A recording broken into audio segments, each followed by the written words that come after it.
Thanks, everyone. I'm here basically to talk to you guys about inflation in games. When I talk about inflation in this case, it's inflation of in-game resources, not necessarily like the money the players are spending. Initially, maybe you saw on social media that this talk was going to be about a specific feature in Heyday, but it just kept getting bigger and bigger, so I decided to make it as broad as I could for you guys.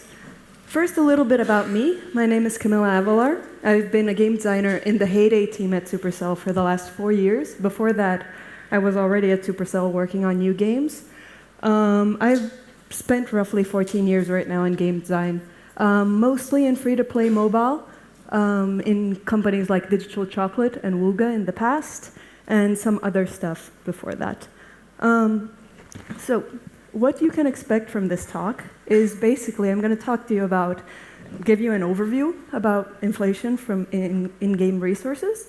I'm going to give you thoughts on the common problems that you might find when making a game, when developing and maintaining your game. And also, I'm going to give you ideas of ways to deal with these problems. Now, I can't really tell you what to do since each game is different, but I did decide to make this talk as broad as possible and not so deep because of that.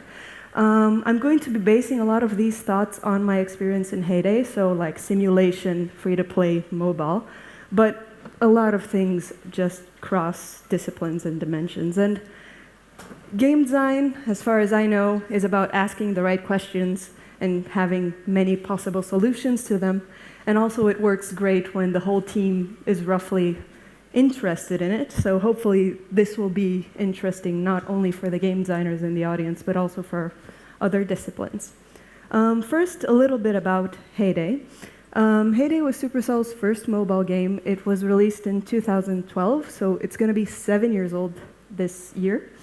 It's a farming game, so the basic actions that the players do is they plant, they harvest, they produce stuff, and they sell those things. Quick agenda for the talk. What is inflation, how that manifests in games, the types of game economy and inflations, the sources and the sinks, which are the basic tools of game economy. Sinks have many types, so I'm going to go through that, and that's going to be the main bulk of this talk.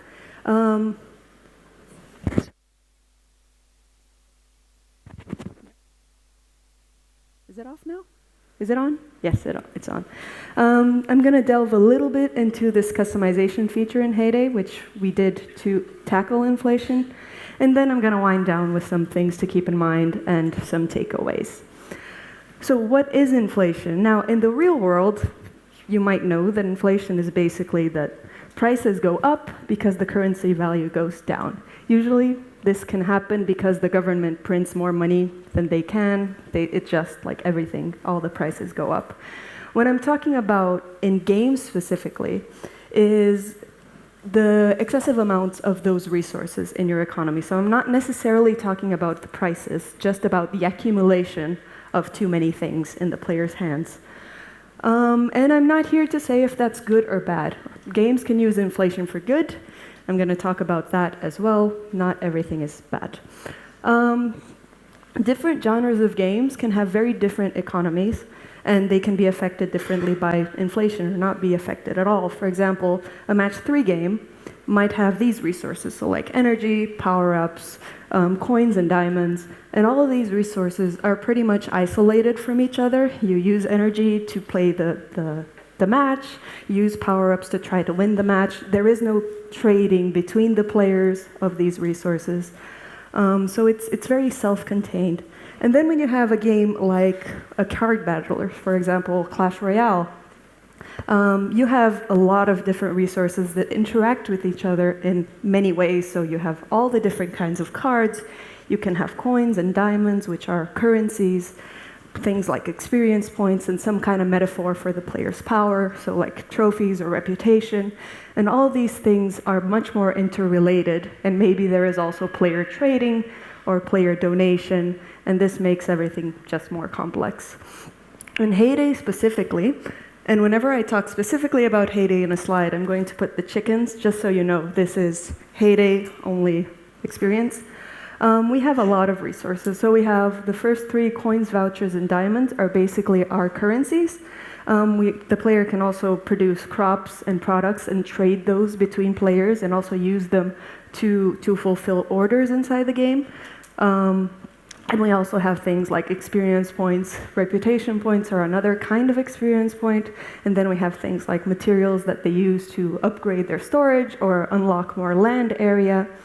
And these two last ones, expansion permits and puzzle pieces, are some new currencies that we added that I'm talking about a bit later.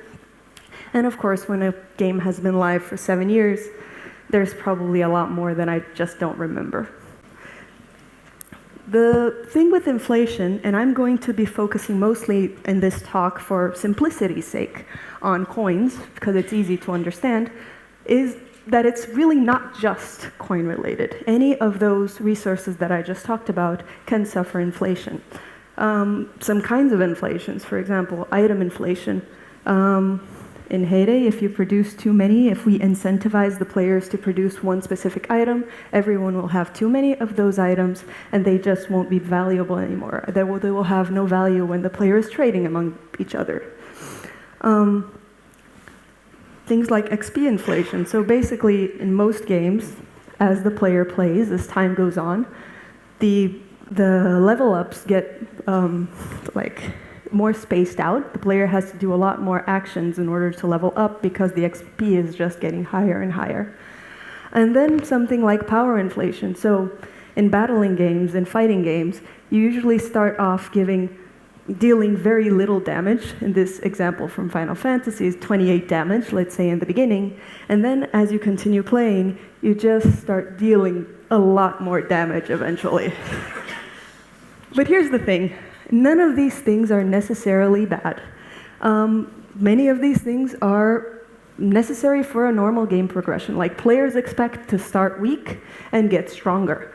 The power inflation is just a reflection of that. It's not necessarily bad. Inflation is only really bad when it starts affecting your game in ways that is damaging to your game.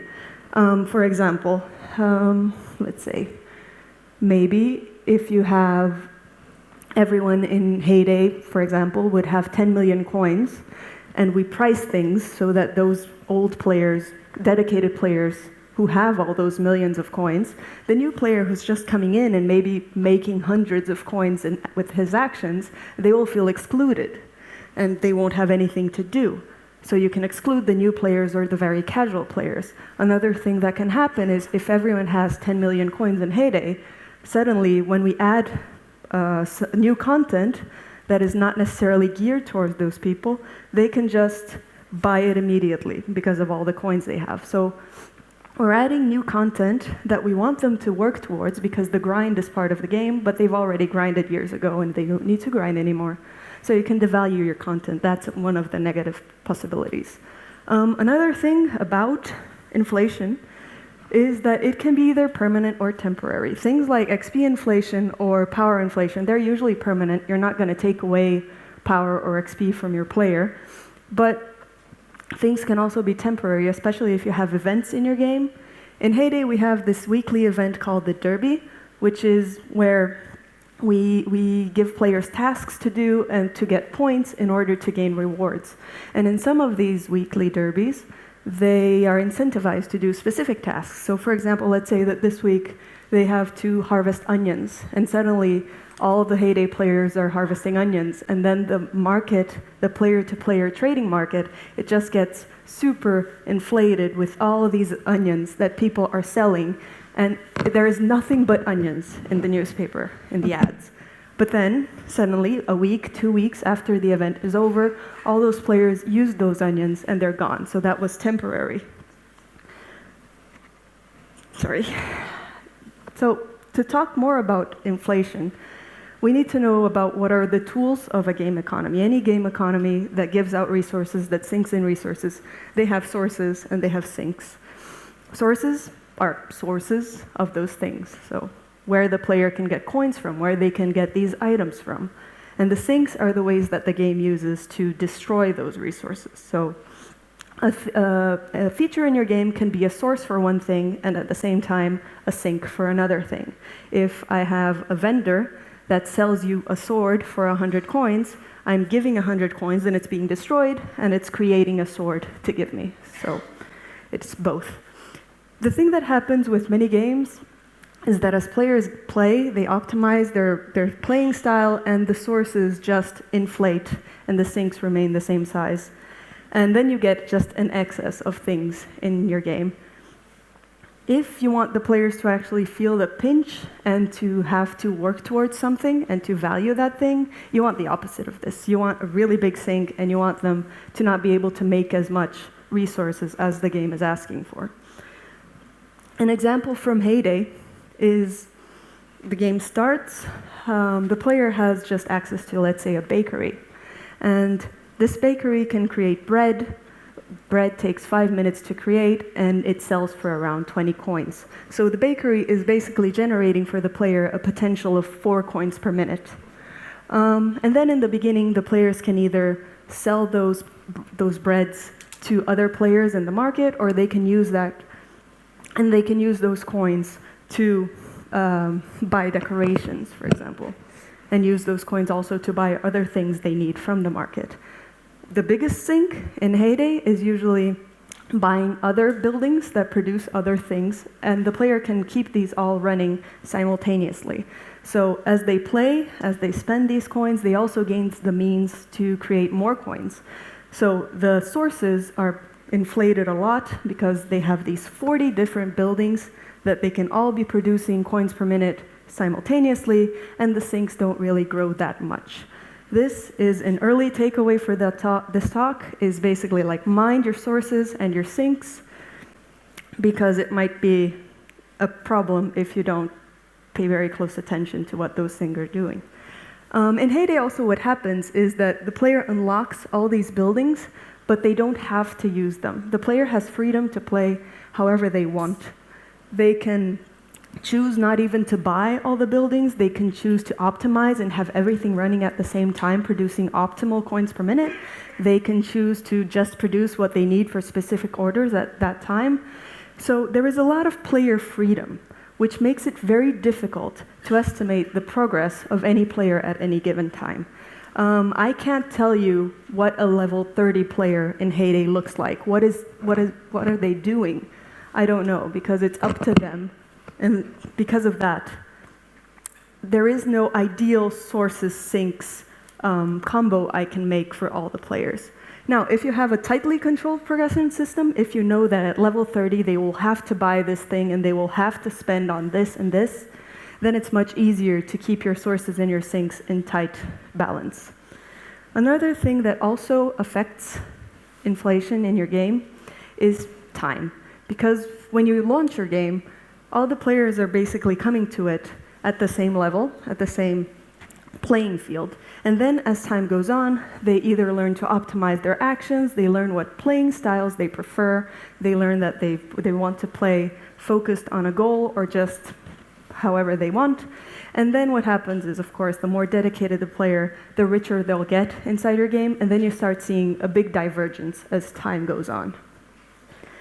To deal with inflation, usually we know how to make sources. Like every developer knows how to make actions that give rewards for their players. It's very normal. Every game has them, but you need really to consider,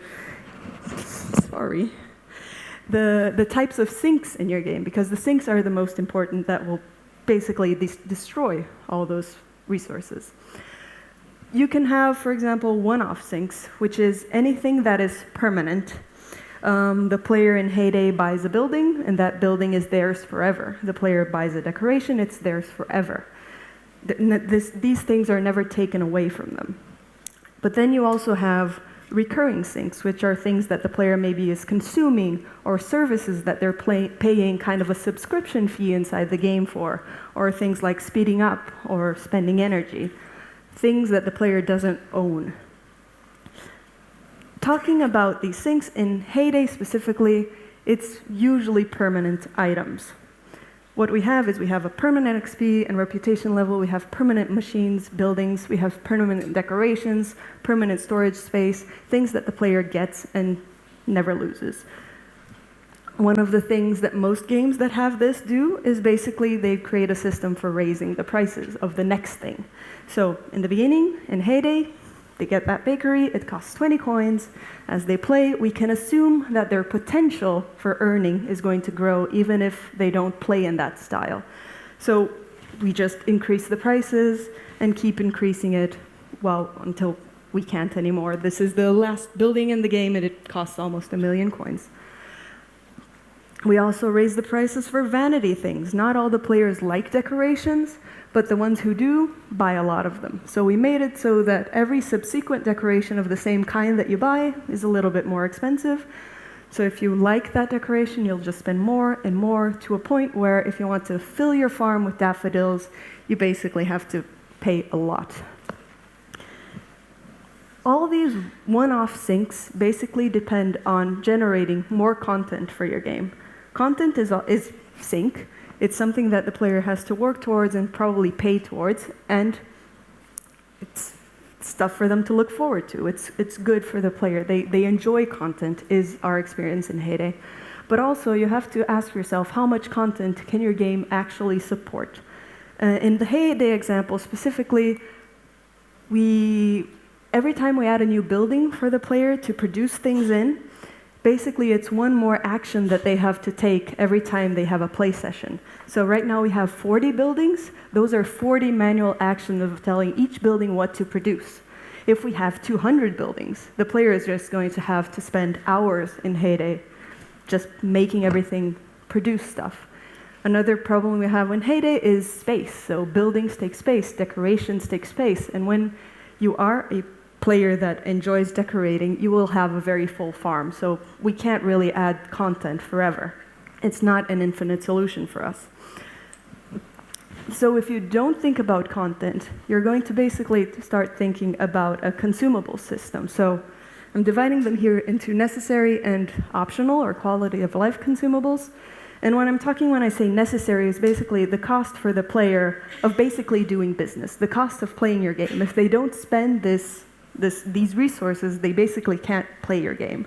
Things like in a battling game might be training troops, buying potions, reviving those troops, things they have to do, otherwise their troops will be dead and they can't do anything.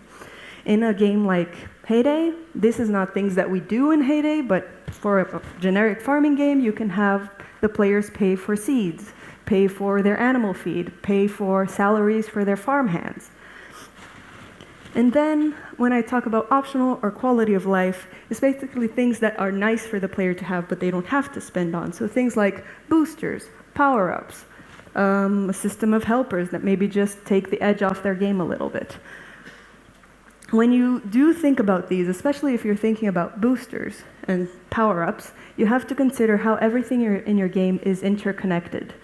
Because, for example, in Heyday, we do have boosters, and some of them give the player, for example, a 40% faster production on some buildings. So while we do sync some things in the player getting that booster, we also increase coins per minute producing on those buildings that are affected. So you might be pulling from one place and exposing another.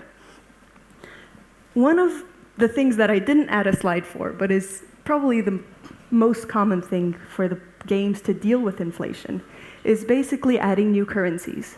Because once the player has 1 million coins, maybe we added, in Heyday's case, we added these vouchers, which can buy a new set of things, so that players have to start from scratch collecting those new currencies in order to buy them. And two of the currencies that we added recently, we added also a system to cap them. So we added these two things. They're the puzzle pieces and the expansion permits. And basically, what they do is the player uses them to unlock this secondary and very optional content, which is these sanctuary animals in the case of the puzzle pieces, and these specific land expansion areas that contain one-off unique decorations for the players. And what we did, when we designed it, we know how many animals there are, so we know exactly how many puzzle pieces the player will need to get all of them. Let's say it's 200 puzzle pieces. So we track whenever the player gets a puzzle piece, and whenever they have gotten 200, we stop spawning it altogether. So there is no more source for that resource once the player has reached the max. And this makes it so that the player can use all those puzzle pieces, but then when we add more animals, they have to start from scratch, like everyone else. So we don't devalue the puzzle pieces by allowing the players to hoard them, because players will hoard resources anytime they want. And the expansion permits work the same way. So since we're speaking about storage caps, there are a few kinds of storage caps that you can use for your resources, whether it's currency storage caps. In this case, it's from Clash of Clans. They have a building in which the gold is stored, and whenever the player reaches that maximum cap, they just can't get any more gold. In Heyday, we have a storage for items. We have a barn and a silo where the crops and the products are placed. And then there are these caps that I just explained. When you're considering storage caps, you have to think that there needs to be a constant incentive for the player to spend these resources. Otherwise, they'll reach the maximum and they'll have nothing else to do because they don't have anything to spend it on. They just can't keep playing your game and getting nothing in return. In Clash's case, with money, it's basically that whenever the player is attacked by other players, those attackers can steal the money. So once my storage is full, I'll think very, very deeply on how do I spend these coins before someone comes and takes them. In Heyday's case, Heyday is basically a game about managing your item storage, because it's about having the right item at the right time in order to fill the right order. So there is a constant fluctuation in resources in both these games. And also in Heyday, coming back to content a little bit, one of the things we do a lot is adding vanity things like decorations, which our players love and we really capitalize on. The thing with vanity sinks, they're content, they're not for everyone. Content will always have some trade-off, at least in Heyday. In Heyday, it takes up space, it's not an infinite solution for us, and also it takes a lot of time just to create that content. One thing that we have been toying with, but we haven't done yet, is a system of maybe upgrading those decorations. So we have the one decoration that the player can rise in levels by spending resources or time. These screenshots are from a game called Love Nikki. These dresses that you can upgrade, they actually have gameplay reason to exist. They're not just vanity, but the system is made clear through these images. The thing with upgrading it is that it solves, in our case, the space issue. It solves the issue that one piece of content that you create and maybe spend a little bit more time, work time on improving, will create 10 times more potential for the player to interact with.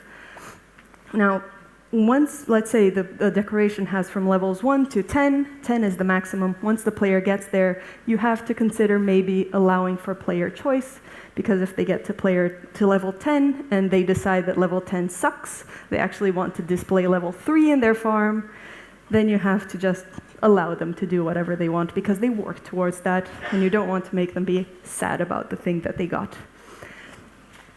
Another thing that we don't do in Heyday, but a lot of games do, especially when they have bigger money inflation problems, is they tax trade between players.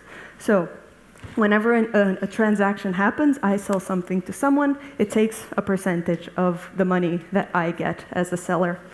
When you're creating trade between players, you have basically the option of creating a system that has uncapped prices or a system that has capped prices. And that means either the players get to set the prices for what they're selling, or the game sets a maximum price for what they're selling. This is what we do with Heyday. Every item we design in the Excel sheet, we say, how many coins maximum can it be sold for?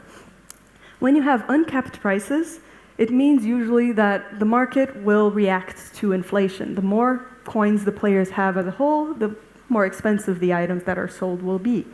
And because of this, like I said, inflation can exclude new and casual players. Your casual player who doesn't grind all those millions of coins might go into your trading house and see that there is nothing they can afford.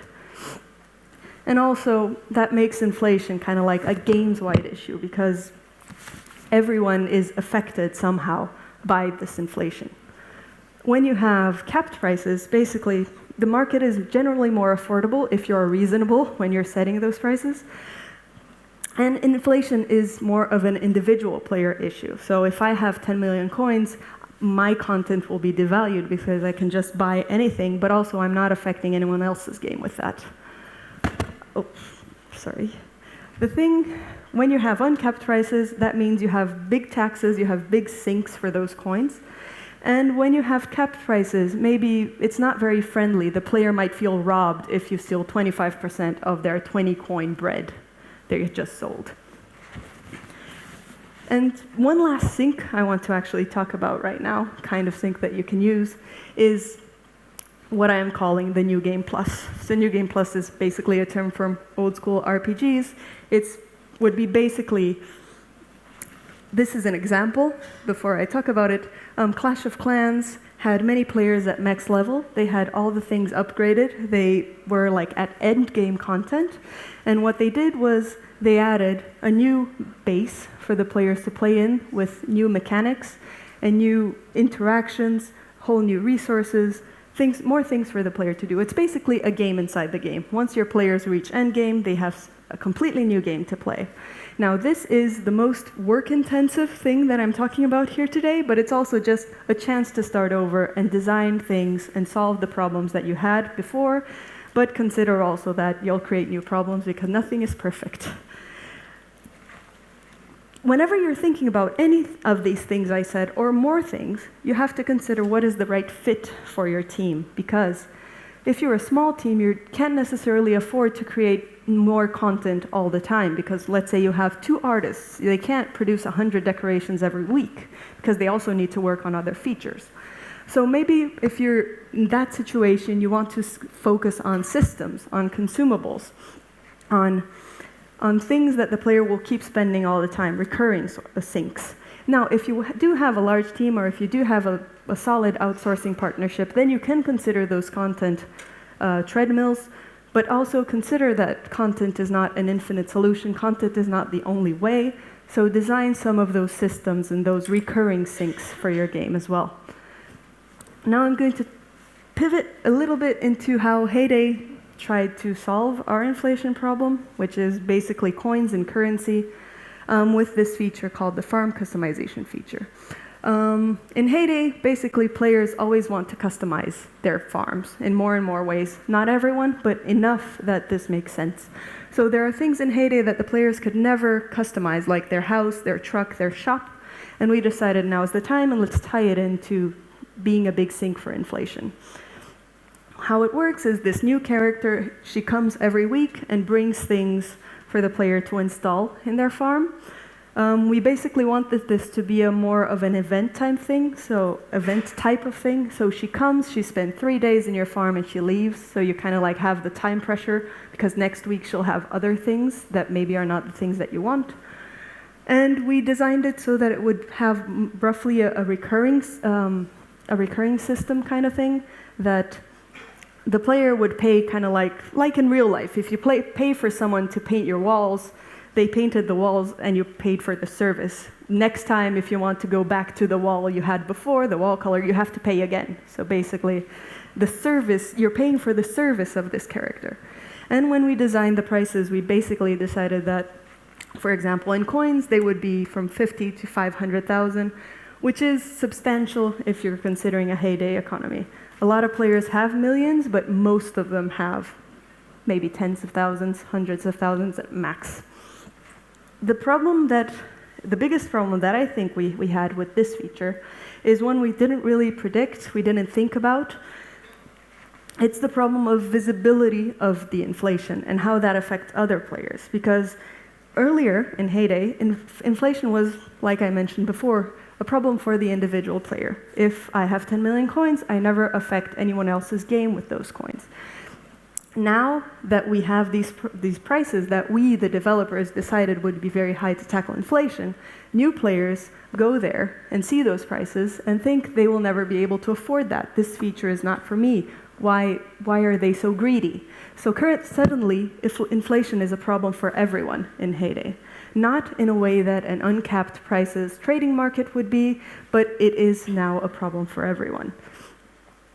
When you're considering making a feature that is very targeted towards a player that deals with inflation, you have to consider very, very carefully how you will touch those players specifically. And this is not something that we did with this feature.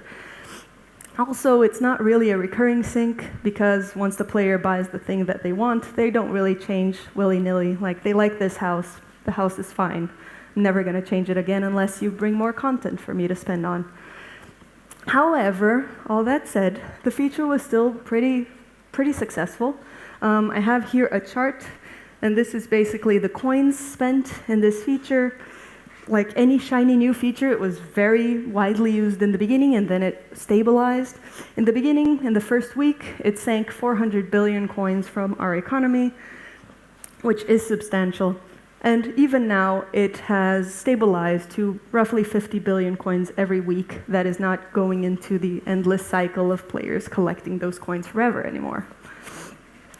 Okay, so now I'm going to start winding down about things that you need to think about when you're actually creating new economies for new games, especially new games in this case, is that you have to think that players will grind. You should never underestimate the passion of your players, because even if it's a small percentage, some players will play for 10 hours a day. And you don't want to focus only on those players, but you have to consider that they will exist and make the features and fun things not only for the casual players, but also for these players. Make use of your soft launch time so that you can at least get a grip on how the economy will actually function when your game is live. Of course, time will make things change a bit as players optimize their playing styles, like I mentioned before. When in doubt, when creating any feature, always make it harder to start with, because then you have the leeway to reduce prices or reduce the difficulty, because everyone loves a discount, no one likes a price increase, ever.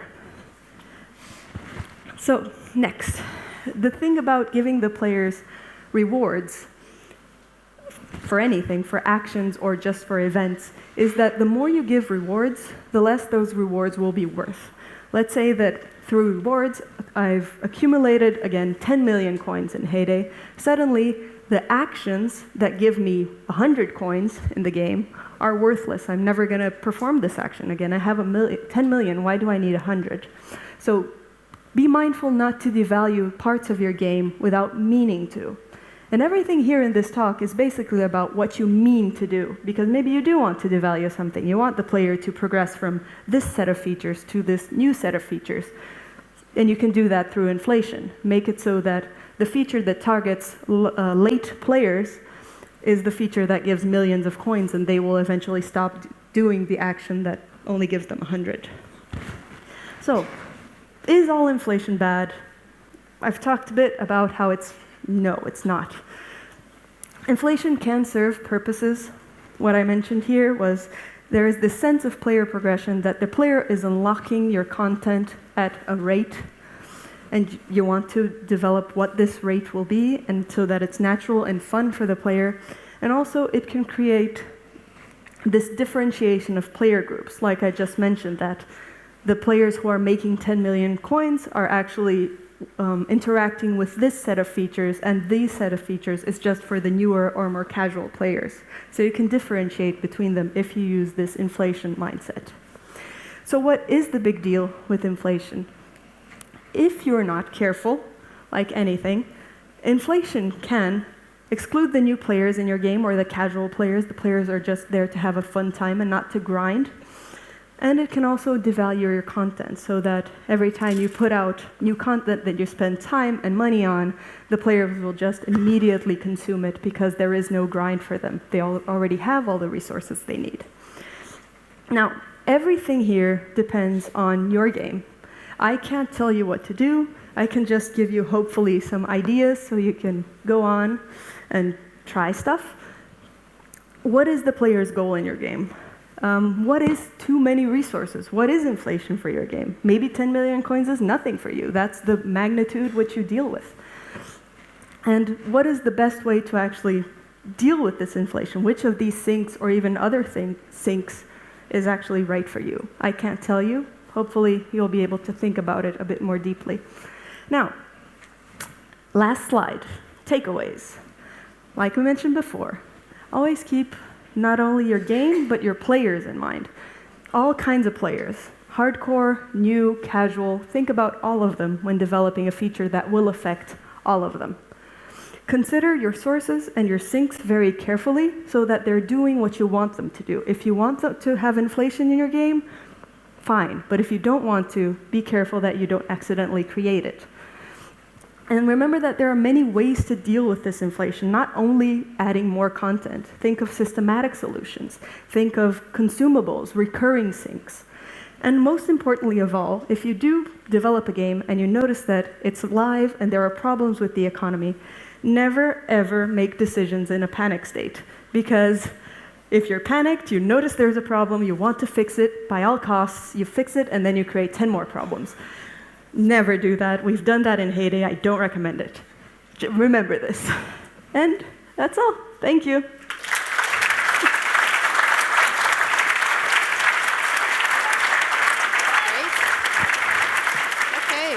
We've got time for questions now. So you remember to stand up and somebody will come around with a catcher box.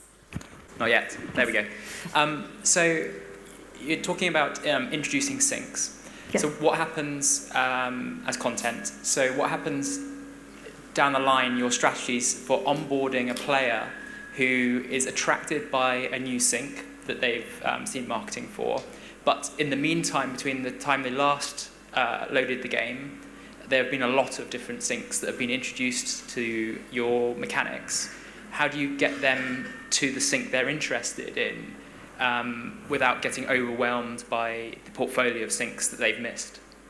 That is a very good question that I don't actually have a solution for, because it's something that we in Heyday also have a lot of problems with onboarding, and also like re-engaging players and just having 2 years or 3 years, 5 years of content between them last having played. But hopefully we make all the content that is available to them clear enough, like where do they need to click to actually access this feature and not all the other features. So in Heyday, it's all laid out in a map, so it's not a UI that they'll need to go into and try to find something. So if they think, oh, there is this new thing in the town, they'll know to go to the town and look for the new thing. So, yeah. So it's a UX problem? Yeah, it's a UX problem, like you said. Sorry. So if you could go back in time to 2012, would you put an upgradable storage cap on the coins? I wouldn't in Heyday, because there is this problem of the player needing an incentive to spend, right? And in Heyday, we don't have enough things for the player to spend on, and that's why they have 10 million. So when they would reach the storage cap and they have nothing to spend on, they would just not have the incentive to continue playing. There's a question in the back over there. Hi. So a lot of the problems with inflation come from the permanence, right? Because you keep accumulating more and more. What's your take on using seasonal content, let's say, or seasonal resets to manage your economy? I think seasonal resets or content currencies even are a very valid way and probably easier to deal with because you can't really accumulate all that much. So I'm all for it. In Heyday, we don't even consider it because for the past 7 years we didn't. So it's a bit of that, the chicken and the egg, what comes first. But I think it's a very nice way to deal with it, yeah. So you talked about your customization feature, the one that cost 50,000, 500,000 coins, and how that might make a new player feel excluded because it's so expensive. If you were to just discount that for new players, would the experienced players then feel screwed that other people are being charged less for effectively the same thing? Can you get away with that? In Heyday, knowing our player base the way I know it, I don't think we could get away with that because it would just make the players not want to level up in order to see. And if they're not playing, they're not getting XP, that's the only way that they can not level up, right? So they would just not play for a week, come back, see what are the prices, and then keep doing that. They would feel really cheated off of having to pay 500,000 coins for something that someone else paid 10,000. Hi. Based on what you know now, if you could go back to 2012 and pre-launch, what one change or problem would you look to solve? I think I would add more recurring syncs in Heyday, more consumables. Maybe I would add seed prices or helpers or subscription model. When I say subscription, I don't mean like nowadays. I mean like something that they need to spend on every week inside the game, those resources. So yeah, just more recurring syncs, which I don't think we have enough of. Yeah, I'd like to ask if you have some, or if you encounter some good examples how uncapped player marketplace in a mobile game or let's say more casual free-to-play game works, or what are the challenges that you think about how to implement it correctly? Thanks. That's a good question. And of course, when I talked about uncapped markets, my biggest sources of information were more hardcore games like Diablo or stuff like that. So I can't really think off the top of my head of a mobile casual one to talk about. So, sorry. Any more questions? Anyone standing up? No? Cool. Let's give Camilla another round of applause. Thank you.